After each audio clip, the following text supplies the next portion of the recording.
Hi there, it's Marlene Helema from ImageMaven.com. In this video, I'm going to be talking about one of the basic things in digital photography, white balance.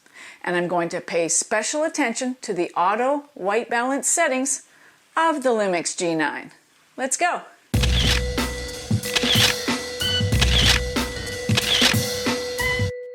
Welcome back, subscribers, and if this is your first time here, well, thanks for checking me out. I teach photography, photo editing, a bit of lighting, and I'm a huge fan of Lumix cameras. Please subscribe so you don't miss any of my future videos. White balance is really about color. And when you adjust the white balance in your camera, what you're trying to do is match the color of the light source. All digital cameras have various white balance settings. They're typically like daylight, shade, cloudy, flash, tungsten, and auto white balance. And what's unique to the Lumix G9 is it has two auto white balance settings. And actually, this was new to me, and I kind of found this out by accident because I don't use auto white balance that much unless I'm really unsure of what the color temperature is. I mean, if I'm outside and the sun is shining, I'm going to use sunny or daylight white balance. If I'm shooting under LED like I am in the studio, I'm going to use a custom white balance. Because the camera isn't magic. It doesn't know what your light source is. You need to tell it. So I'm pretty, controlled when it comes to color, as you may well imagine. But every once in a while I'm in a space like an indoor skate park or a hockey rink where I have no idea what the color of the lights is falling on my subject. If you're shooting a portrait, very important. You want to get good color so your skin tone looks normal. You don't want to mess up your color too much because you'll have to fix it in editing, and man, I don't want to fix any color. In fact, when I shoot these videos, you need to know that they come straight out of the camera into my video editing software. I never mess with the color. I never mess with the exposure. And shooting JPEGs is like shooting video. So if you shoot video or you want to shoot video and make your own YouTubes and stuff like that, you got to make sure you understand how to shoot a good JPEG. There is no such thing as raw video, by the way. Man, you got to have a lot of knowledge to fix video. It's not worth it, trust me. Get it right in the camera. By the way, if you are using custom white balance like I am in the studio, I suggest you get a white balance card. This is the X-Rite Color Checker Passport, and it also has the color patches in here that you can use for a complete color managed workflow. And I got other videos about custom white balance and how you use it for certain situations. If you're a beginner though, just concern yourself with the presets right now and the auto white balance settings. Those are great if you're starting, and trust me, unless I'm in the studio, I use the presets mostly. If you've had your camera for any amount of time, you probably already know where the white balance button is. And when you push it, you get into the menus. Now, of course, on the G9, you have your menus right on the top LCD screen of your camera. Otherwise, you can look on the back LCD, and that's kind of my preference.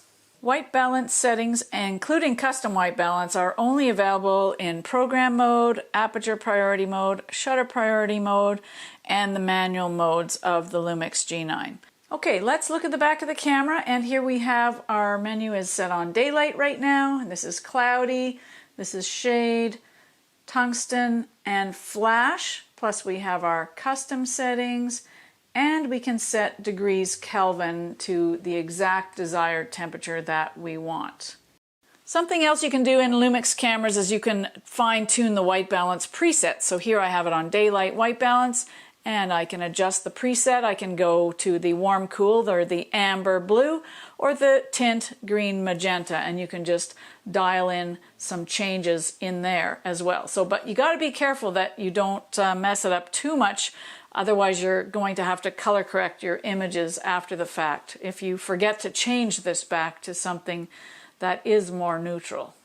And when you're in intelligent auto mode and you choose white balance, you can only change the amber blue settings. And you can do that using the dial. In the Lumix G9, you might notice you have two auto white balance settings, the regular auto white balance and auto white balance C. And what I found in using auto white balance is that when you have it on regular auto white balance and you're indoors and there's like a mixture of lighting, it tends to pick up the warm tones, the red tones of the ambient light. And if you're in auto white balance C, it takes out the red tones and makes it cooler. Let me show you what I mean.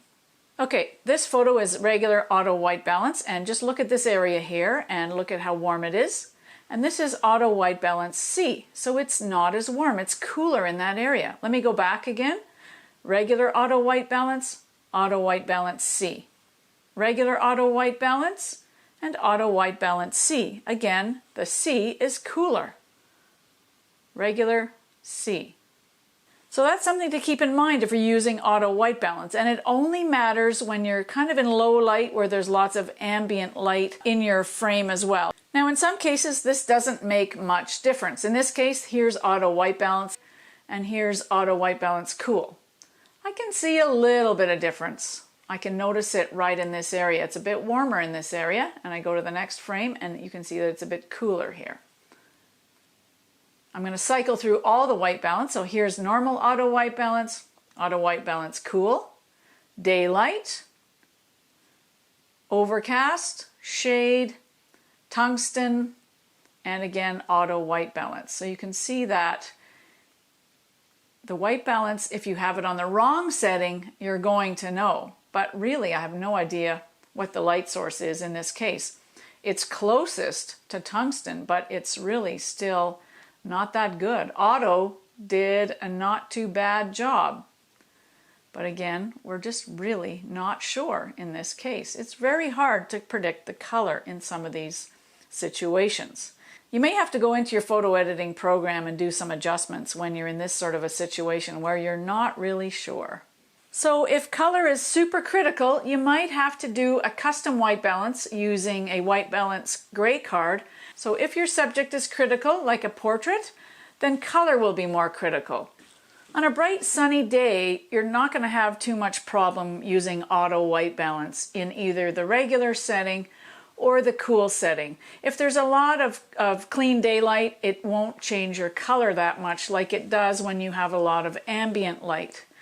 So that's one thing to keep in mind. But for bright sunny days, it's easy just to also use a preset, and that's what I would recommend you do. You can cycle through all your white balance settings to see how it affects the color. And if you have cloudy setting, it will add more of a yellow filter look to your images. Shade makes it even warmer. And tungsten will turn your daylight scenes bluish because tungsten adds a lot of blue. It's like adding a blue filter, because tungsten lights are warm, and when you add the blue filter to the warm tungsten light, it will neutralize it. But in this case, daylight plus tungsten makes it look a very weird color of blue. So if you're a beginner, you can use auto white balance or presets. Those are the easiest to use, but if color is critical, like when shooting portraits or in the studio, you might want to consider custom white balance. Well, I hope this helped you with your white balance a little bit, and if you're a Lumix camera user, check out your auto white balance settings. On my G9, I definitely have 2 types of auto white balance, but not on my other Lumix camera, so this could be a new thing. So you check it out for yourself. So thanks for watching, and if you like this video, please give me a thumbs up. Everything helps. Leave me a comment. I'd love to hear from you. And don't forget to check out the community tab on my YouTube channel, and I post extra stuff in between videos like example photos and polls. You can ask me questions there as well. So we'll hope to see you in the community of my YouTube channel. See you next time.